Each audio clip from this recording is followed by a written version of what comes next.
Podcast. Oh, I thought you were using a different mic. I'm back. Welcome to Acquired Taste Podcast. We are back. There we go. It's your boy Dirty D. It's your boy Tech Daddy. Dabba, do.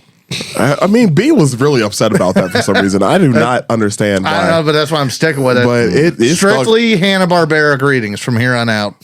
Okay, so next week it should be Captain Caveman. Mm-hmm. Okay. Oh yeah, I was raised on Hanna-Barbera cartoons. It was a fantastic time of my life.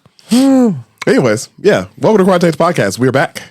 If you're new to the podcast, thanks for checking us out. We do a lot of history, mystery, music sometimes, and today's going to be a history one, so I hope you are ready for it. We usually do a little bit of banter at the beginning of the episode, so give us about 15 minutes and we'll have that, out of our system and get to the topic. So stick around if you want to, or fast forward. That's really up to you. Normally DJ has a question for us. Don't fast forward. DJ's here and I'm going to be mean to him. It has been a while, actually. It has been a while. Yeah, that's true. Yeah. Let me tell you all the ways you've displeased me. Let's get it going. Oh, jeez. Oh, jeez. Anyways. We bonded over Seinfeld. I can't be that upset with him right That's now. true. We had a lot of conversation before we started recording today. Little powwow. It was good. It was good for sure. If you're a returning listener, though, thanks for sticking with us. We've made it 3 years now. We actually pretty much tripled our listeners in the past few weeks, which is really cool. So if you are new, thanks for checking us out. If you did share us, thanks for sharing us. Not sure how it happened, but we do appreciate it. So thank you for that. And Ben has a monster. That's cool. We're not sponsored by them yet, so I'll turn it sideways. It says it on the back. Act like we're a big deal. Start putting post-it notes over them. Yeah, okay. Jeez. We need to get Required Taste koozies. I can make that happen. Just put those over That- there for them, I can make that happen. It's kind of bad that we didn't think of that first. It's fine. I'll fix this issue. That's actually a thing. what I'll I'm fix here this issue. for. So Top yeah, if you are a new listener, by the way, we do have social media, so follow us there for any new episodes, updates, whatnot. I created a website, so requiredtastepodcast.com. It not only has our episodes, it has our videos, and it also has our merch on there too. So all that in one place now instead of everywhere else like it was before. Speaking for the adopted portion of the podcast, we have a home. Mm-hmm. Yeah. And it costs money, which is a whole nother issue. But yeah, so again, returning listeners, we appreciate you sticking with us over these years. Thanks for giving us the love. Thanks for giving us the shares. We do appreciate it. As per usual, we get your forehead kisses. Nice. I made eye contact. I looked right at the camera when I did it, and I was like, ooh, I shouldn't have did that. You're going to get somebody pregnant. Ooh. You're going to be on the list. Nope. Or that. That's the secondary idea. DJ Red Dot, however the fuck you say your last name. Okay. Could you try it? Give it a... Escona. Oh, he got it. Yeah. Nailed it. Fuck yeah. I just wanted to make fun. I know how to say your last name. I wrote, at work, I have my own little creeper chair, and it just says Ascona, but I spell ass in quotations. I'm surprised you didn't draw a dick on it. No, I drew a badass little Onya skull on it. Yeah, just because I was bored. Yeah, fair enough. Mm-hmm. Fair enough. So, yeah, that was... oh, by the way, speaking of forehead kisses, I was talking to Mikey for Foreign Local the other day. They're coming back in a month, 2 months. Yeah, they're doing this opening thing, which is awesome. I forgot the dates with that. We should have looked that up. Oh yeah, I should have looked that up. It was on the Facebooks. But yeah, they're officially going to be opening in a few months still. So yeah, they're on Kennedy Avenue, right there in what you call the downtown portion of Hessville. Mm-hmm. So there's Hammond, Indiana, but Hessville is a little section of it. It's a subsection of it. That has its own little downtown neighborhood. area. Yeah, and the mayor McDermott has been doing a lot over the past couple of years, trying to make it look as such. Yeah, revitalize the area. So he's got a great location now, and I think he's going to do really well there. I think so too. It's infinitely closer than where it was I was just before going to too. say a hell of a lot closer. Yeah, that part excites me. Yeah. Yeah. It's closer, and I think there's a bigger parking lot too, which Yeah, is he was like before he was smack dab in between a huge mega Baptist church and a police station. The Baptist Church. Yeah. yeah, pretty much. Like the one that has a Yeah, documentary there's on literally it. a documentary On about Hulu. Yep. Or at least it was on Hulu. I don't know if it was there. Yeah, it was but Hulu or, that's where I or watched. Prime, I don't yeah. know. I don't know if it was Hulu's. Yeah. But We have not covered that. we should. We should eventually get Yeah. over that. Yeah, we should. Yeah, that's that was eye opening yeah. because I did not know.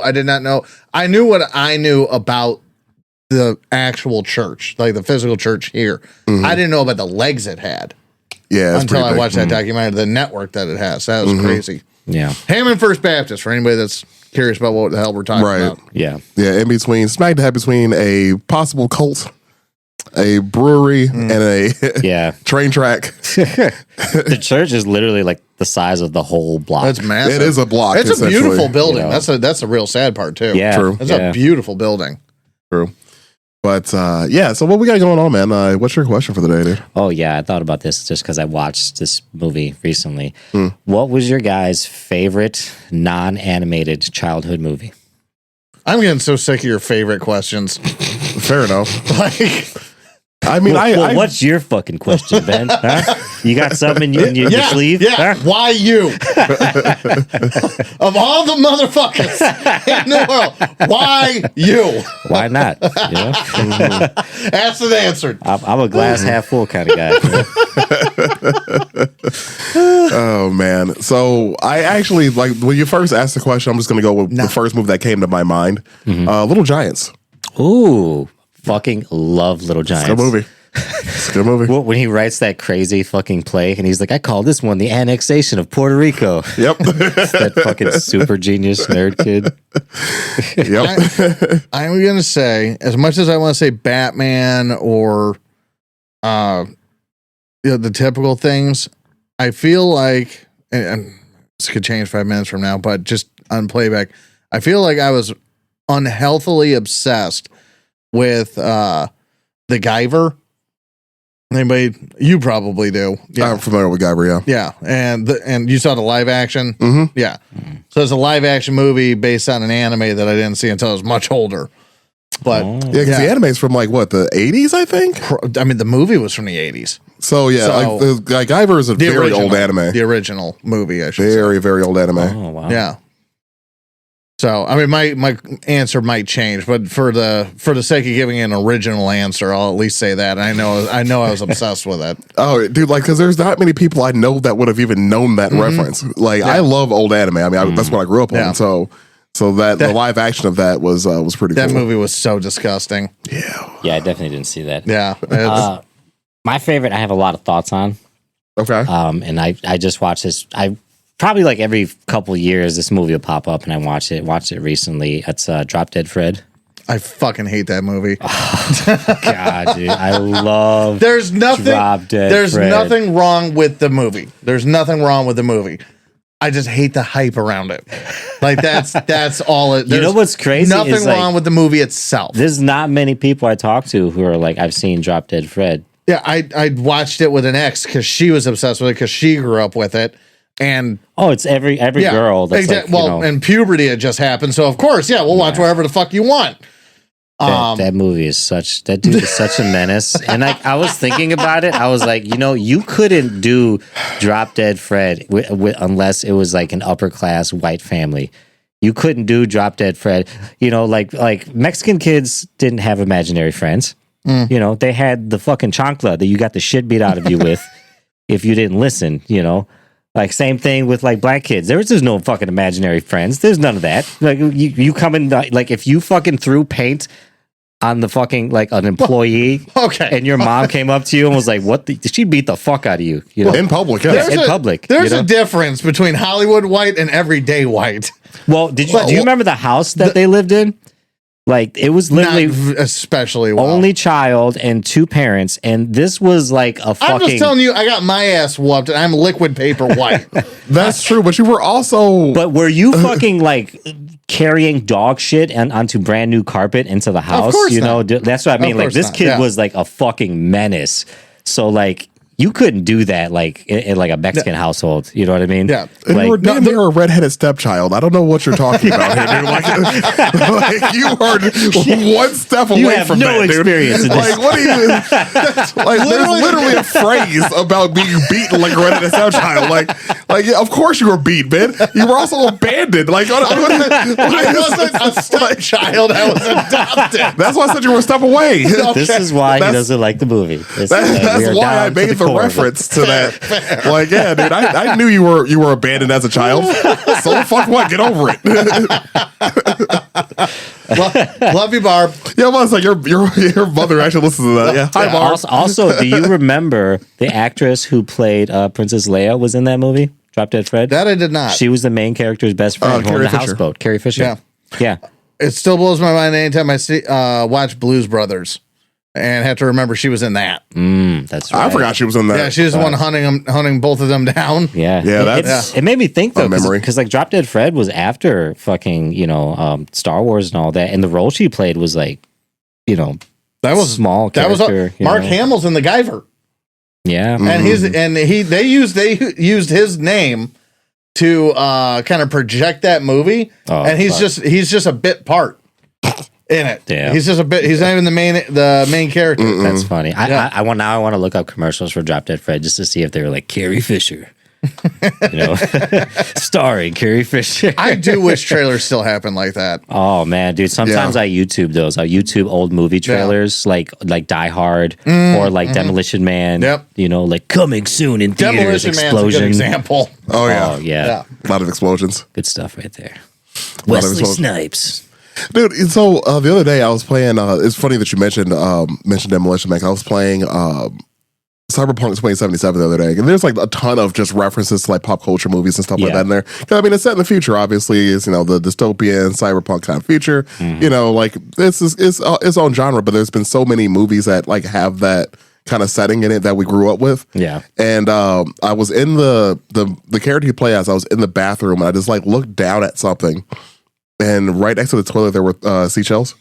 I'm like, oh, That's awesome. like, oh, there are 3 seashells. Oh my god, they did it. I fucking love Never that. noticed it before. I beat the game like 3 times. No, 5 times now, and I just never noticed that little detail. Wow.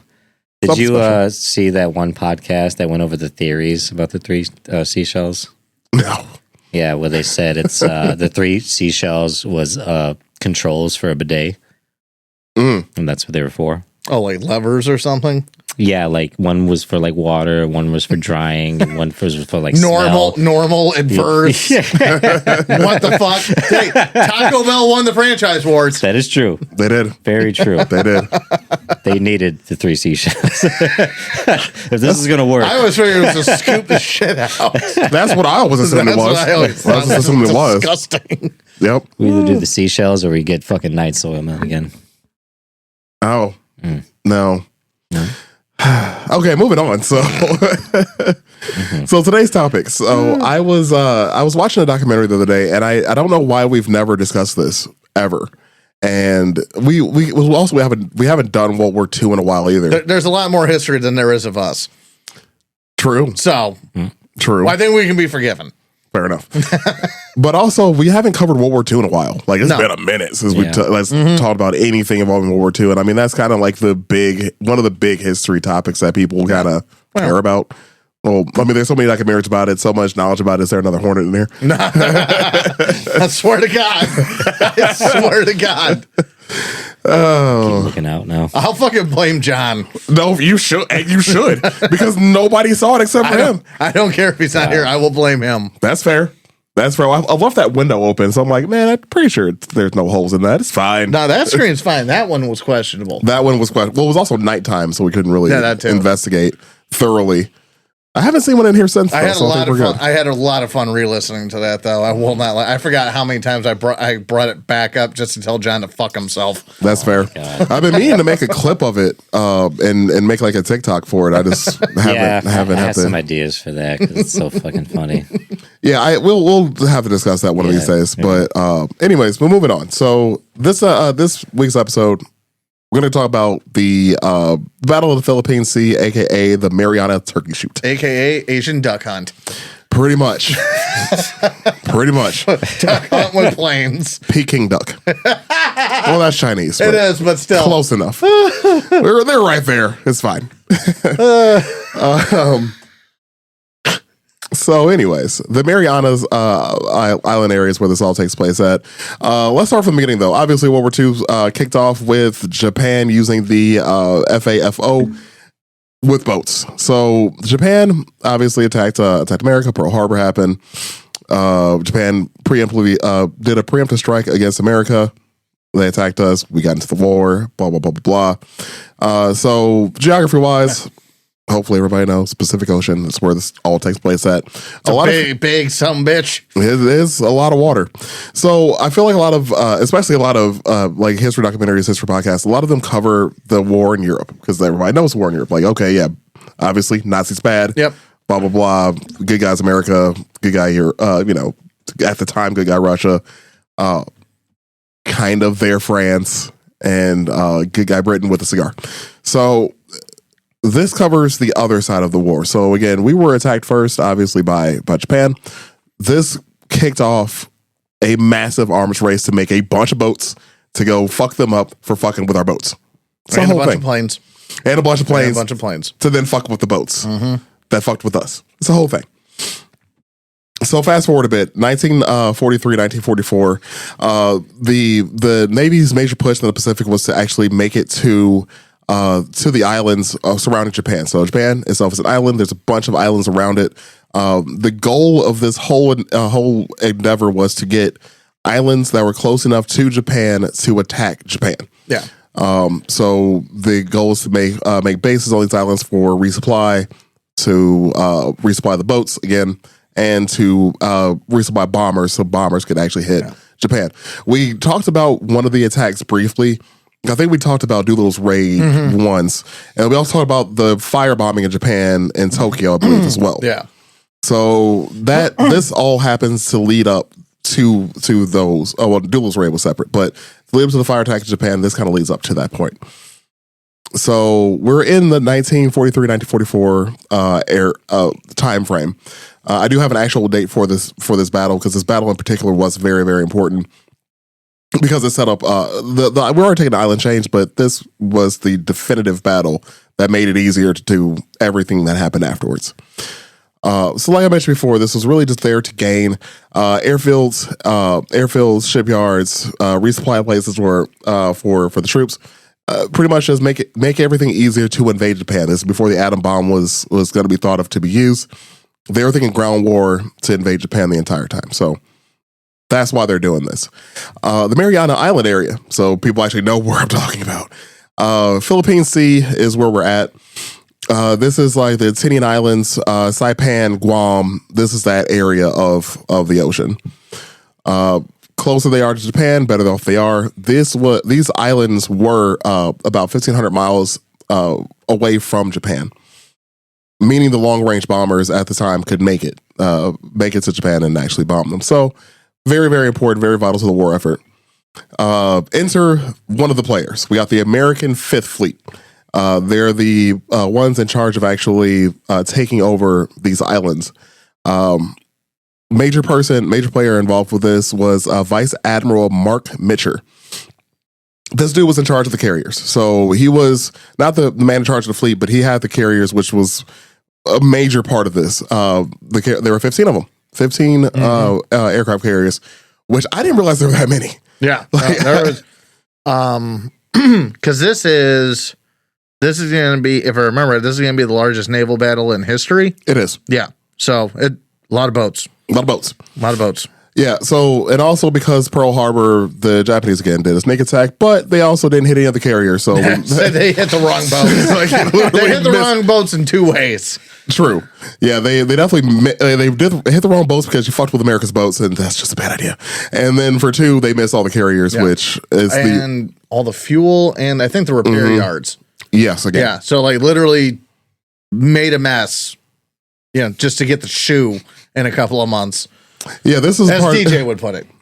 They're going to get belt to ass here very soon. I'm just picturing like the fighter jet like shooting, and then the guy with the binoculars like looking like, did we get him? No. He's like, oh, I don't think we got him. Your glasses don't make it any better. I never noticed how Hirohito you are until just now. Honestly, the glasses are very similar to Hirohito, so that's actually that's very true. Very similar. Oh, jeez. DJ San. This is nice for me. Yes, As long as you're having a good time, dude. yes. Carry on. All right. So, like I mentioned before, there were 15 aircraft carriers. These carriers contain right around 1,000 airplanes on the carrier. So, again, a lot of boats, a lot of planes. This is leading up to like I said before, the biggest naval battle in history. This is also the biggest naval aircraft battle in history. And it's never been approached. Never again. No. Never again. I mean, it just logistically doesn't make sense anymore, but that's fine. So, like I said, 1,000 planes on these carriers. That number is important because we're going to get to Japan's here in a second. This is also the largest strike force ever assembled by America. So I didn't break down the amount of troops that were on these carriers as well, because we got Marines and Army on there too that are for the land invasions, plus the amount of supplies that it takes to supply that amount of people. Because again, they're island hopping, and these ships are there to supply the effort on land. So not only do you have the men, you also have the supplies to keep them fighting. So, ammunition, food, everything else you would think of that you would need, that was all with them as well. So lots and lots of boats were used for this. Now on the other side, we have Japan. They had 9 aircraft carriers. The key figure for this, for the Japan side of the story, is Vice Admiral Ozawa. So this dude, a little bit older, but that's kind of like how the command structure for Japan was. Just an older guy, but he was also very experienced. Very, very good commander. We're going to get to that in a second. So his plan was, because he obviously knew the importance of these islands. Everybody knew how important these islands were. So Japan had reinforced every island. Every island's defenses were bolstered. They also had a navy there to protect the islands as well. So they knew that if they lost these islands, Japan was within striking distance. They didn't want that for obvious reasons. What Ozawa realized though was that, okay, America has a lot of boats. We have a little bit less boats, but our aircraft have a longer flight range. So, okay, cool. Here's what we're gonna do. We're gonna sit back, let them get closer, let them start the invasion, then we strike. All right. So, because the Japanese planes had a longer range, they had the islands underneath control, so they could actually not only launch planes from their aircraft carriers, they could also land them on the island to be resupplied, and then fly them out again. So they not only had aircraft carriers, they had airfields as well, and ways to resupply themselves so they can keep fighting. And they were planning a trap. So all these factors were really looking like Ozawa was gonna win. I thought you were about to say something. No. Okay. So I'm gonna bring something up. Sure. If this thing stops, there we go. Should have done that, or should have thought to do this at home, collecting notes and everything. Sure. But D-Day compared to the Saipan landing, just for reference. And for record, I didn't think about doing this before, so I just went to ChatGPT. So this could be slightly off. And I went here for a quick answer. Troops landed in Europe for D-Day, 156,000 first day. Okay. So 156,000. The Saipan landing, 71,000 U.S. troops. Now, we have to remember D-Day was U.S., British, and Canada. So, mixture of 3 nations. And then, let's see here, landing craft used at D-Day, 5,000 ships, including 4,000 landing craft. And Saipan landing, 300 ships, including 15 aircraft carriers. And everything. So yeah, I mean, it's still a big deal. I'm not trying to dwarf it, but trying to put it in scope. Well, yeah, it's just one country versus several. Yeah, that were part of it. So yeah, again, like I said, big deal. So going forward with still the Japanese side of things. So like I mentioned before, they had aircraft carriers, which they had 9 of those, 5 battleships, 13 cruisers, and over 400 planes on the aircraft carriers. They also had 450 planes on Guam that Ozawa was planning on using to help attack as well. So we have 1,000 planes on the American side, 850 on the Japanese side. Again, this is why this is the biggest battle between naval aircraft ever. So moving forward, we're coming to the point where the Saipan landing, like you just mentioned, was about to happen. Ozawa thinks that, okay, cool, we still have the element of surprise, we still have more, we have a longer range aircraft. Let them start the landing. We'll attack them then, which makes sense. Strategy wise, I don't think he could have come up with a better plan. Mm-hmm. So because of the long range, he didn't expect to see any aircraft from America even close to where he was. That's my, honestly, if I have a favorite part of the story, it's the beginning. Oh, where it's just, hello. Hello there. Continue, but yeah, if I have a favorite part, it's the beginning. Yeah. So, American invade Saipan. This is on June 15th of 1944. Just for, like you mentioned before, the scope of the amount of boats and the amount of troops that were landing. Well, just for example, within the first 2 days, America they had 4,000 casualties within 2 days of landing on this island. Yeah. Damn. Yeah, it was the facts. I left it out just because I figured we'd look at it later, but I came across 29,000 Japanese. So while our number was smaller in at least in this landing in Japan controlled area, mm-hmm. The Japanese casualties dwarfed the German casualties during D-Day. Or at least that first day. That was the one thing it didn't break down very well. I see. Yeah. Which is true. Yeah, 29,000 to 4,000. Mm-hmm. So, anyway. Right. Goodness. Sorry. Anyway, so the overall commander of the American forces that were landing was Spruance. So because, again, the amount of casualties that they were facing, and because all of the resupplies they needed were on the boats that were still out sea off the beach, he wanted everybody to stay close to the beach, essentially. So all the aircraft carriers, all the battleships, everything was going to be close to not only protect them, but also to resupply the ground force. So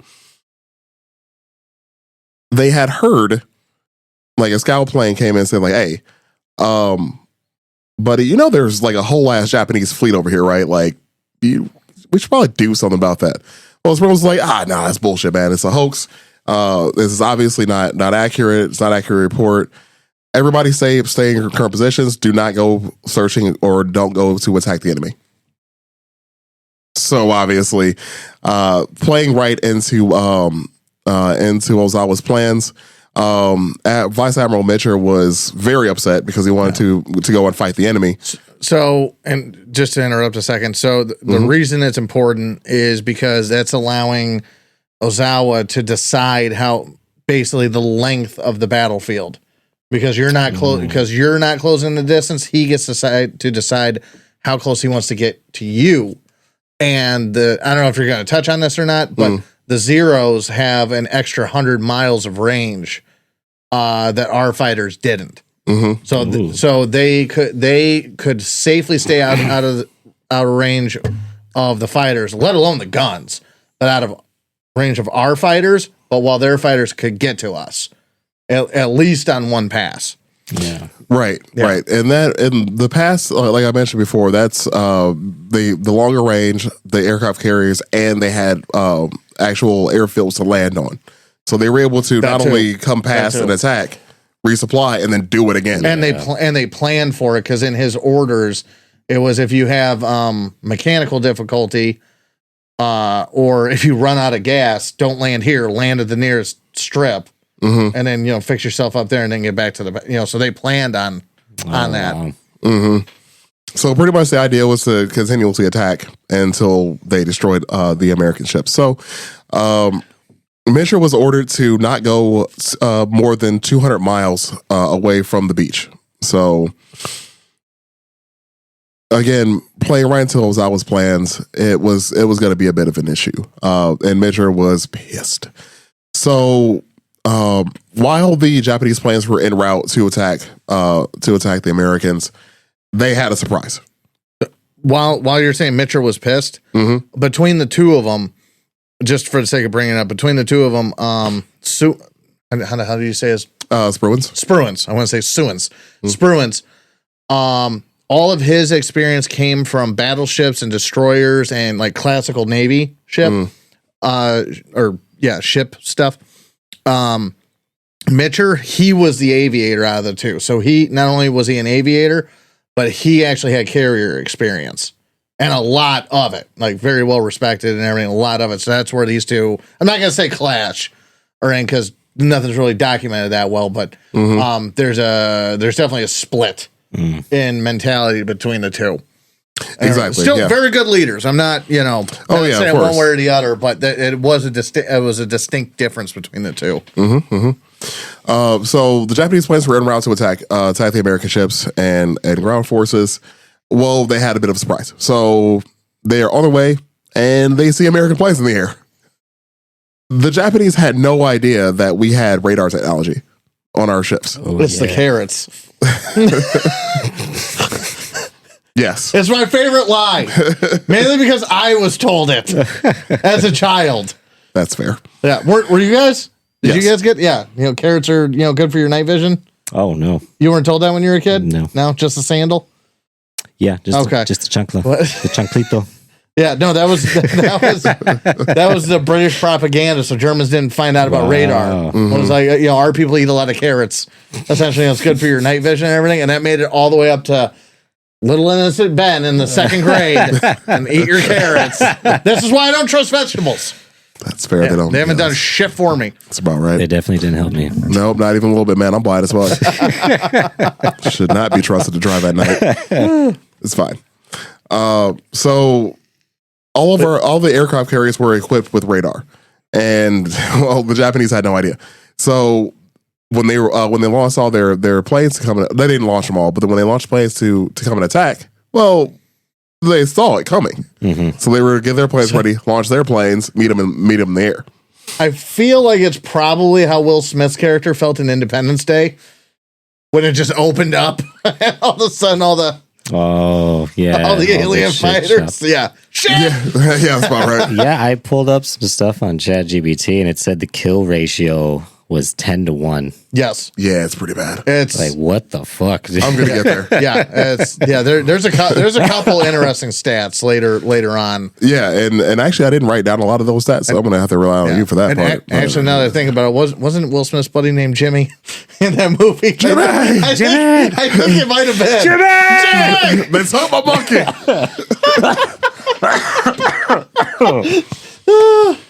Jimmy the monkey. R.I.P. For real. Yeah. It's a real one. Yeah, he was a real one. Rest in cigarette smoke in heaven.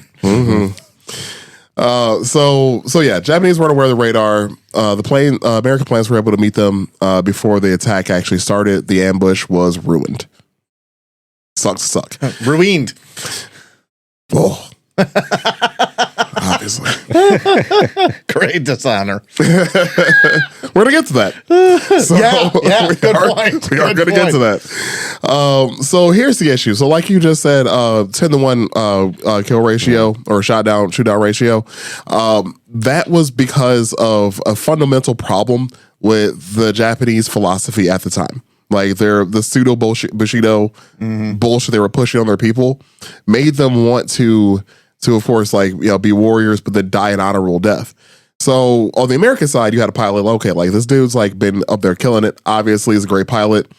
We should probably rotate him back, let him train new pilots, let him give a break, from being in battle every day. The Japanese side, their best pilots were just constantly flying and constantly dying. I'm glad you brought that up because I had that specifically written down. If we're going to talk about it, it's just the chasm between logics. Yeah, on there's one American pilot, Lieutenant Alex Vraciu, they said, who shot down 6 Japanese dive bombers in 8 minutes. Yeah, there's a picture of him doing this. Yeah, he's the guy. If you see a picture of a guy like that, What? Yeah, he's from Chicago, which makes it even better. Yeah, there's two. This is one of the ones I was going to bring up. There's two in this battle that become aces in this battle. That's not now he's from Chicago. That makes it like you motherfucker. Just Obviously, that's exactly what happened. You catch up eating sons of bitches. So yeah, I am going to get to that too. So, like I mentioned, so essentially the like you said, the chasm of skill between the American pilots, Japanese pilots was vast. Well, and the logic, that's really what I was honing in on. Sorry, yeah, it's logic too. That was my main thing is like, at least in the States, say what you will, but at least in the States, like, oh, this guy's awesome, or even this unit or whatever. Mm-hmm. Okay, they're going to finish their tour, and now we're going to bring them back to the States. You're going to teach everybody else, right? Because you're dangerous. So you're going to teach everybody else, right, to be a red-blooded killing machine, and we're going to have more red-blooded killing machines, slightly diluted, but more red-blooded killing machines. But exactly, versus like, hey, everybody get behind the good guy, and he's dead. Exactly, and that was what Japan. And it just kept happening. The glasses. The fact that Hirohito was kept in the dark for most of this too, it just makes it so much better. And this guy. Yeah, you know what I'm talking about, and like I couldn't believe that one. Like I really thought it was only the Germans. Nope. Hirohito, I know, but as far as military command, I really thought you would think that they would have. I really thought it was only the Germans. Right. I'm gonna get to that anyway. Definitely gonna get to that. So, where was I here? So yeah, vast skill difference. Obviously, the 10-to-1 ratio that you mentioned, vast because of the skill issue. So, like you just said, there were two pilots that became aces in this battle. But the thing that you didn't mention about them was that it happened on their first sortie. So the first time they went up there, you're right. I forgot about that part. So it wasn't like they kept like landing and flying on back. We went up boys and we came back men. He just goes up there, clean shaven, wide-eyed and bushy-tailed, comes back with a 5 o'clock shadow. I can't fit him in. Cigar. I've seen some shit. It'll change you. The clouds are talking. I don't mean to mock. I've seen the sunrise over Tokyo. So yeah, like it was just their first sortie. So in order to become an ace, you have to shoot down 5 planes. And it has to be confirmed by somebody else. There has to be like a witness to it, essentially. So, like you just said, the one dude got 6. He was from Chicago. There is an infamous picture of him actually holding up. Oh, he's smiling. That's a great picture. It is a good picture. Great picture. The other dude, I'm not sure where he's from, but the Chicago part stuck out, so I'm going to leave that. I'm definitely going to make a note of that. So that was just an example of a few of just the ratio and just how bad it was for the Japanese getting their asses kicked, especially this late in the war. And as it was all bad. Can you even just like, if you're up in the air and you're one of those pilots who's not that good, but you're watching all your fucking buddies just get devastated, can you just fly back? Great dishonor. Just be like, you know. I mean, okay, so I think I need more training. Let me answer that with this, because I don't have a great answer for what you asked, but let's put it into context. So the thing that was happening on the ground in Saipan, I'm not entirely sure of the timeline here, so forgive me, but when Americans landed in Saipan, everything's all said and done, and we're pushing forward and whatnot.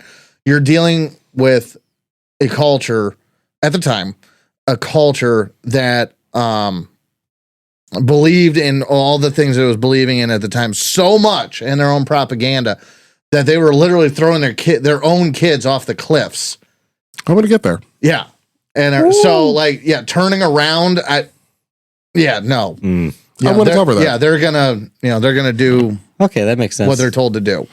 And again, it's great dishonor. That sucks. Dude, it's wild. Indeed. Just up there crying and fucking flying. This sucks. That's how emo music was invented. Yeah, and also just for another example, like you mentioned the people that were on the ground in Saipan, but like even for the pilots, like if you were to not complete your mission, or if you were to like say like you were a kamikaze pilot and you didn't do it. Yeah.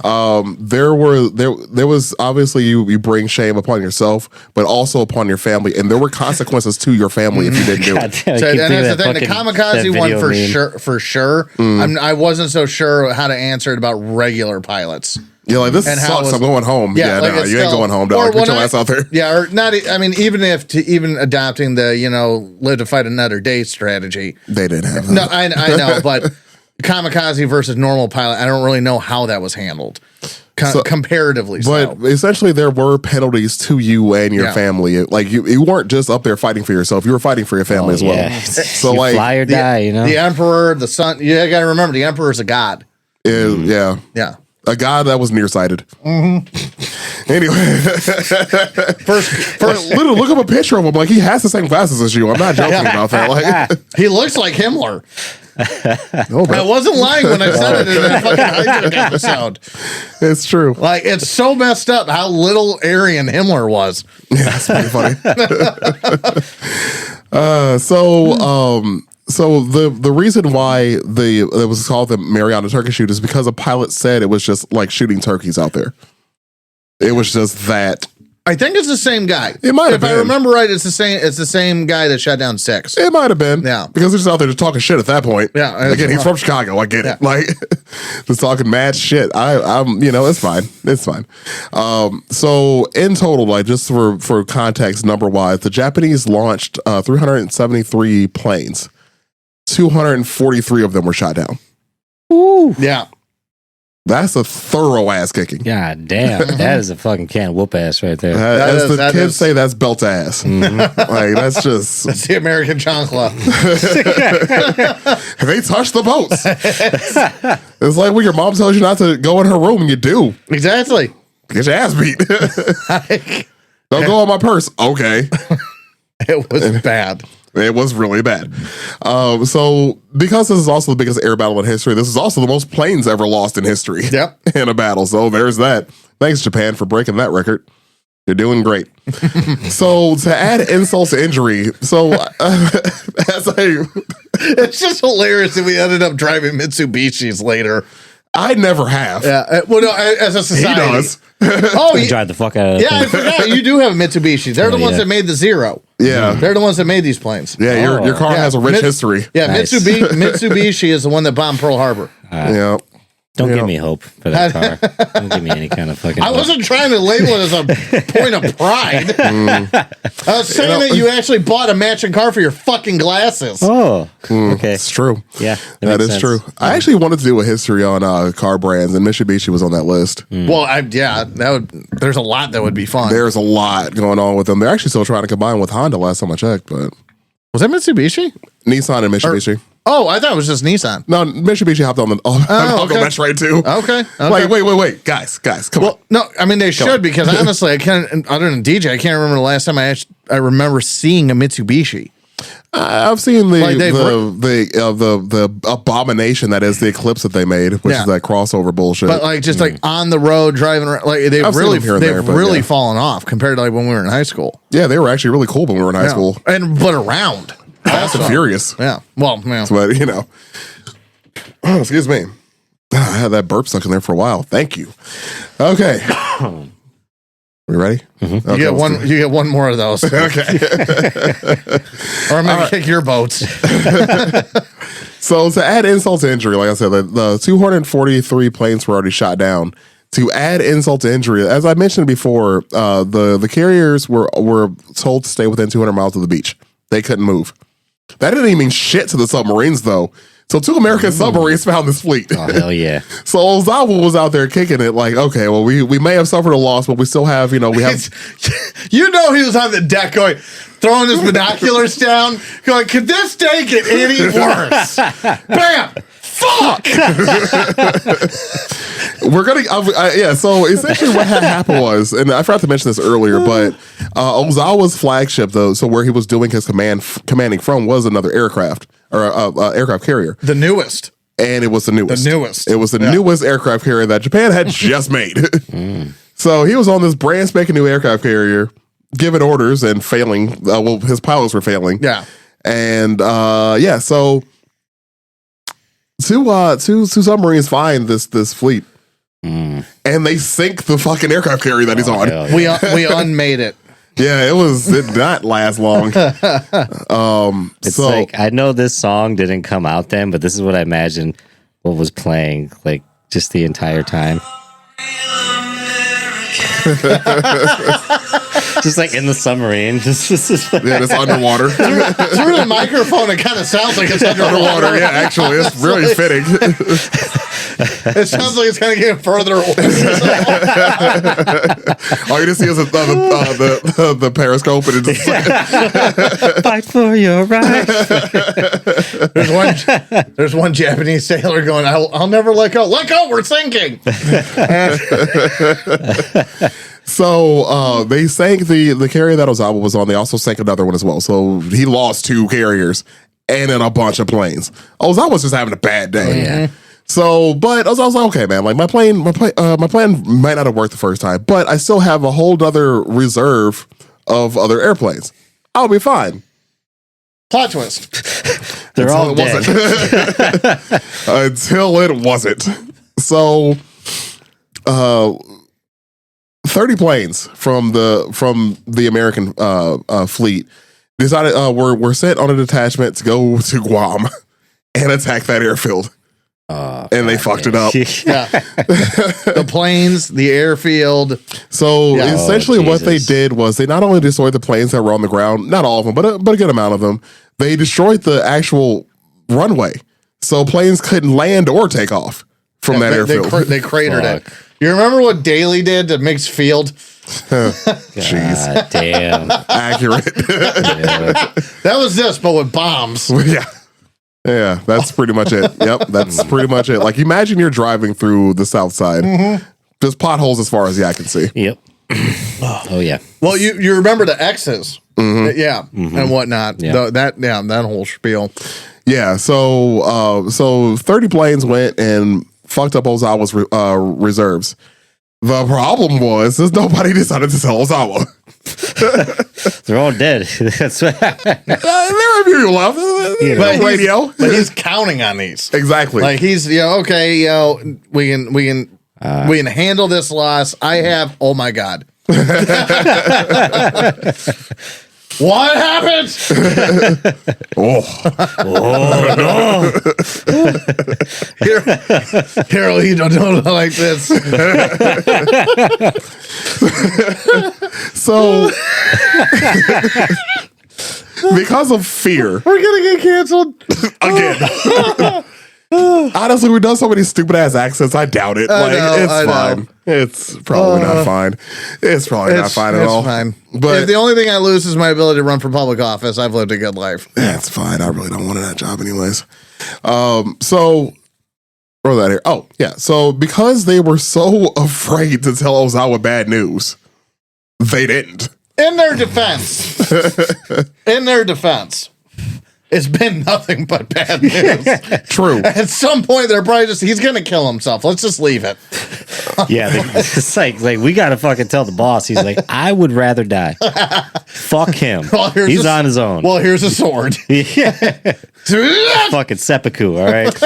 So also because Admiral Ozawa, just a side note, was also, and I'm pretty sure the average height for the Japanese by then was 5'5" to 5'6". Ozawa was 6'7". Yeah, he was like a giant. I forgot about that. Fuck, man. So yeah, you really didn't want to give him bad news. Yeah, he was a giant. And they all called him ugly. He did. I forgot about that For part. whatever reason that came up, is they all called him ugly. I gotta look up a picture of this guy. He didn't look. He looks fine, I guess. atypical or anything. Like, he just looked like a regular person. Right. Yeah, the regular dude, really. But So I don't know. It was like I just remembered that. right. So to further add insult to injury, so not only did Ozawa not know about any his planes, his reserve planes being destroyed and his plan being completely destroyed, Mishra was also then allowed to leave the beach. So that 200 mile limit that he had was taken away. He was actually able to then go and attack the fleet, which he did. So he launched a bunch of planes. The thing is that this plan of Mishra's was all right. The problem is that they were still too far away. So as I mentioned earlier, Japanese planes had a far longer range. The American planes did not have that. They still launched planes to go and attack them, knowing that they might not make it back, just due to fuel range. It's just you might have just enough to make it back to the ship. So we're gonna get. I'm moving on to that too. So. They did go attack the fleet. They damaged a lot of ships. They didn't sink that many though. I don't think they only sank maybe 2. But a lot of the ships that were out there were damaged. So Ozawa has now lost a assload of planes, a few carriers, all the reserve planes, and then just got attacked by Americans too. So Ozawa's just having a bad day, man. Mm-hmm. Yeah. It's not looking, and he's pretty ugly. That's true. I mean, it just looks like a guy. Looks like a skeleton. I mean, but he looks like a fucking. Everybody did back then. Trans fats weren't invented yet. But 6'7" this. Well, yeah. I mean, 6'7" in a place that you're not supposed to be 6'7". Yeah, that's. Behemoth. And also imagine that walking at you. It probably looks like Slender Man coming through the bulkheads in a ship. Yeah. I just thought of Ducking underneath the door. But, you remember the really tall guy crammed into the Beetle on The Simpsons? Yeah. Yeah, that absolutely. guy. Yeah. With fucking comical legs coming out. Yeah, that's fair. That's very fair. So, again, Mitchell ordered to attack. The planes were did what they were supposed to. They did attack. They were on the way back. And as I mentioned before, because of the fuel range issue, a lot of them lost fuel in midair or while they were landing. So I have the figures for that. 34 men were lost. 70 aircraft were lost. So the reason for that is it was starting to get later in the day. Sun was starting to go down. Mitcher being like Ben mentioned, having all that experience, having the respect of his men, being a man that the men were able to trust, he turned all the lights on all the carriers. So this is almost nighttime. And imagine you're in the middle of the dark ass ocean. Yeah. They turned on all the spotlights so that the pilots can actually see and make their way back. But expose themselves to danger. Exactly. So you just pretty much turn on a big old light that said, I'm here, you can kill me. But also after the events of the day, it's also saying, try me. Honestly, fuck around and find out what again. What else do you got? And it's, I don't think we mentioned the 2 oilers were sunk by the submarines also. Yeah, I forgot. So they lost their fuel in this as well. Oh, Jesus. Yeah, dude, that was had a bad fucking day. I forgot I jotted that down because that was sunk by submarines. The Shokaku was sunk by a submarine, and then the Hayo sunk by torpedoes from an aircraft. And because it was a total of 3 carriers. I forget when the third one. I think that was during this attack. The third? I think so. Okay. I thought it was maybe a different day. I couldn't remember. And that one was damaged, later sunk at the Battle of Leyte Gulf. Or Leyte Gulf. I don't know. I think it's Lady. Yeah. I don't know how you're supposed to pronounce that. Yeah. But anyway. Yeah. So yeah, again, Ozawa was just having a bad day. He's had a real bad day. So like I mentioned before, started getting late. A lot of the planes were falling out of the sky because just out of fuel. But only losing 34 men, given that situation, is actually pretty impressive. And a lot of the pilots were bailing out of their craft or landing on the water and then bailing out. So the fact that they were able to fish a lot of these guys out of the water too. Landing really hard too. Well, yeah, because you don't have any gas. Some of them video. Ain't got no gas in it. My God. So yeah, it was just really cool. Like again, having an admiral that you can rely on to actually have your back and actually look for you. Yeah. Because again, like I mentioned earlier, the difference in skill between Japanese pilots and American pilots, Japanese wouldn't have done that. Yeah. So they would have lost more pilots because they didn't look for them. and that is what happened. That literally is what happened because plenty of them went down and they were never searched for. Man, that's gotta suck. Fucking having to eject from your seat or getting shot down at night. Well, there is no eject in this day and time. Yeah, like you're you literally going in. Oh, yeah. So you would try to do like a water landing and because your plane would float for a little bit, like a few moments, long enough for you to get out of your seat and get out. Get eaten by a and you have on their giant squid or something on their flight uniforms. They had life vest, yeah, life preservers, and I think they had little boats in there. Some of them had little boats. I bet you that's why they invented Godzilla after that battle. It was the atomic bomb. It's very well documented. Indeed. Like they got their asses kicked like so bad. They were like, They invented a lizard. Actually, it's funny you mentioned that. The last, I don't know, was that the last Godzilla movie? The one that won a bunch of awards, Godzilla -1? I haven't seen it yet, so I couldn't tell It you. is on Netflix. Yeah, my You should nephew, watch that. my 11-year-old nephew was the one that was going, you got to watch this. I agree with your nephew. You got to watch this. It's really good. you got to watch. I hold his opinion to a high esteem. You Yeah, got to he's watch right. It's a good one. You got to watch the fight scenes from the 1960s Godzilla versus Well, I've King Kong. seen those. Those are Yeah. fucking hilarious. It's top tier They're entertainment, man. So Yeah, we fucking wouldn't have the funny. Power Rangers if it wasn't for that shit. Oh my god. So, but the reason why I brought up Godzilla -1 is because it does happen at the end of World War II. That's when it takes place. Okay. And one of the main characters is a kamikaze pilot that didn't do a kamikaze. I heard about that. Yeah, I heard about that. See, that's why I was making the Godzilla reference because I know the atomic bomb thing, but like he comes from the water, so that's why I was like, they were like they destroyed Japan's naval fleet. Yeah, it wasn't the U.S. It was So Godzilla. They replaced it with Godzilla. I mean, I guess it's way less dishonorable to lose to a giant sea monster than America. It would match the rest of their propaganda Yeah. Honestly, during though. the time. Yeah. But yeah, again, there's a giant gulf though between. Say what you will about both, but whatever. There's for a fact there's a giant gulf between how the Axis powers as a whole viewed their people and how the Allies, specifically us, viewed ours, and are a resource to be taken care of or a resource to be used. Right. That is well documented too. Yes. So going on to that, actually, I'm going to move on to because that pretty much covers the naval battle part of this. I'm going to briefly touch on what happened on Saipan because obviously the island was eventually captured by the Americans. But before that, though, you touched on this earlier when we were talking about the propaganda, the unshakable faith that the Japanese citizens had in their emperor and their military and all the propaganda they were being fed. Yeah. So the propaganda for the citizens were telling them like, do not get captured by Americans. They will do horrible, horrible things to you that I am not going to say on the internet. Yeah. So You can fill in the blanks. Honestly, yeah. Standard wartime crimes, you can fill in the blanks. pretty much. Yeah. So a lot of that caused, and you've probably even seen videos of this, like where you have like women and children like jumping off of a cliff into the water. Yeah. That was Saipan. That's where this all happened at. So where you have civilians, like women killing their children, killing their babies, Bashing them against rocks. and then Documented. jumping off of a cliff, or husbands killing their wives just so that they don't get captured by the Americans. That all happened here. That's insane. Hiding in a cave that was going to get sealed up.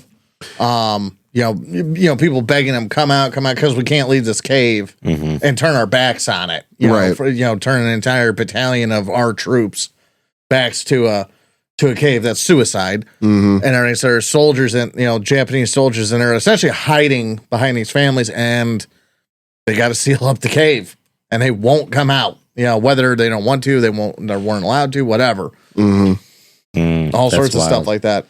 Yeah, so a lot of civilian casualties happen here. I believe the one documentary I was watching actually about this had said that the Americans were approaching a woman, and she had thrown her baby off a cliff, and then she was going to do it herself, but they stopped her. Then she got escorted back to the rear of the line, and all the rumors that they were told were false. And they said that you can actually see where the woman's mind just broke. That's where she realized. Could you imagine being the American soldier? Be like, hey, all right. She's like, oh, they're like, whoa, hold on. What the fuck, man? Don't do that. Were you watching World War II in color? Yes, I was. Yeah, that's the one. That's the one I was watching. Yeah, it's on Netflix. Yeah, good stuff. So, but that illustrates essentially what the mind of the citizens were at this time. It was, again, a lot of propaganda, and all of it, well, obviously, at least most of it wasn't true. Yeah, to be willing to do that, that's fucking... and then the guy that was in charge of Saipan before would be General Saito. Yes. Lieutenant General Yoshitsugu Saito. Fantastic. He committed seppuku in a cave. But right before basically demanding all of his troops bonsai charge the Americans. And I don't have the figures on that part of the battle. I was more focused on the air and water, or those battles. Right. But actually, I do have the estimate for the suicides though. Estimates suggest that around 1,000 civilians died by suicide during the final days of the Battle of Saipan. Oh wow! So about a third of 9/11. Actually, that's Jonestown. Yeah, that's Jonestown. That's Jonestown right there. Yeah, it's crazy. Due to lies. But yeah, and then and then like I said, the guy basically said, hey, the Americans are coming. I'm gonna go die in a cave, so you guys go die over there. Pretty much.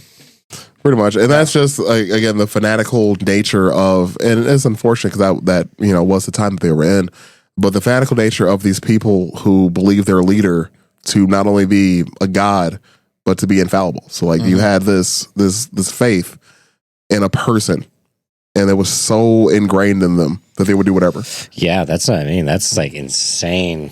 That's like what you imagine North Korea is like now. Absolutely. Like that, North Korea is probably tenfold. Yeah. If North Korea could feed itself, it would be a real danger. Remember when they tried to launch that nuke and it just fell in the ocean? Not that I don't feel for the people there. I do. I feel very sorry of course. for them. But not to poke at their plight, but sure. If that country could ever feed themselves, oh my God. Yeah. So on that depressing note, where were you when Kim Jong-il died? So that's all the information I really have for this episode.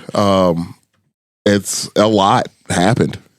No, it's a big deal. But essentially, the point of this story though is that all of these battles led up to pretty much the bombing of Japan at the end of the war. So this was just really just the last big naval engagement before that happened. And their guy, Ozawa? Yeah, Ozawa. Oh yeah, that's right. I forgot about that. So he wanted to resign. He did want to retire. Yeah. Resign. Resign. Felt like disgraced. It's like, dude, no. And they get your ass back out there. And because it's all in all, the stuff that he didn't know that the Americans had.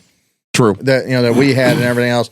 He did actually do his job correctly. He just didn't know that he was fighting an enemy that had kind of quietly gone into the next generation. Yeah. With radar, and hell, the Hellcat was invented right here too. The Hellcat fighter. Right. And a whole bunch of stuff changed. So I mean, as far as doing his job, he did his job correctly. Yeah. And he just wasn't, their technology just wasn't up to the task, and it wasn't really his fault. True. And also Japanese generals, admirals, they always had these like crazy elaborate plans, which is interesting when you think back on it. But like, you look at the Battle of Midway and how they like had like, okay, this has to be here, this has to be here, but the timing all had to be perfect. Right. And if it wasn't, well, we know what happened. So it'd be interesting to see what would happen here if Midway had gone any different, though. Well, they shouldn't have been spying on us about our toilet. Yeah. No, I know. But a broken toilet saved the day, and I'm gonna die on that hill. It's always the little stuff. But if Midway had gone different, it'd be interesting to see how. I mean, I'm glad we won and we lost as few people as we could. My Japanese is not good, but it wouldn't have gone that way. But because the battle happened this way because Midway happened the way it did. Yeah, but again, that's why I mentioned it, because of the elaborate the complexities of the ideas of the admiral, of both admirals at this point. So I'm just talking from losses. Oh, I'm sorry. Yeah. That's what I mean. Is the losses already incurred in Midway, and then you had this in the future, right, and that's everything. Fair. Yeah, I'm just talking from the numbers aspect. Gotcha. Mm-hmm. Well, that's all I had to say about this. Yeah, right? That's pretty much it. Yeah, no, I think we did a good job, and I think DJ was here. Yep, we fucking nailed it.